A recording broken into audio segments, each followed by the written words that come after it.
Nah, mari kita lanjutkan ya senam bumil ala Cepitri. Apabila posisi di bawah, kita harus pakai matras ya. Harus pakai matras biar posisi duduk janin kita itu nyaman ya. Posisi kaki ditekuk, putar perlahan-lahan.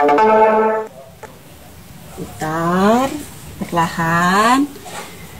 Itu boleh 5 kali putaran atau 10 kali putaran ya. Pelan-pelan saja.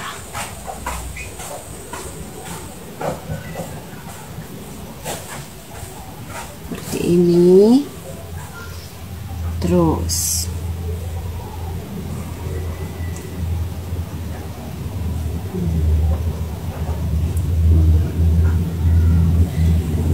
itu mau 10 kali mau 5 kali tergantung kitanya ya. Kalau udah merasa sakit tidak perlu dipaksa. Satu ditekuk kakinya dan satu diluruskan. Bisa kita hitung sekitar 3 menit. Dan kita juga bisa rentangkan tangan ke atas.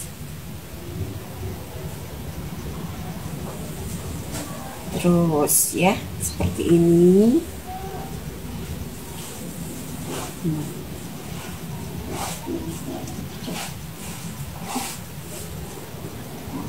Ya. Dan kita bisa atur posisi kaki kita ke depan apabila kaki kita terasa sakit ya. Tekuk. Satu persatu, atas, bawah, seperti ini, supaya kaki kita tidak terlalu sakit kan ya. Ya, terus seperti ini. Ini bisa dilakukan di rumah.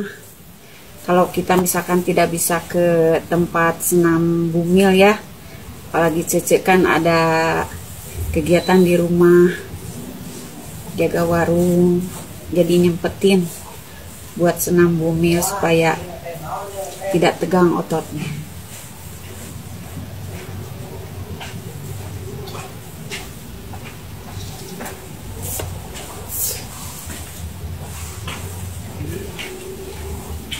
Luruskan pinggangnya bersama tangannya ya ke atas, bisa 10 kali.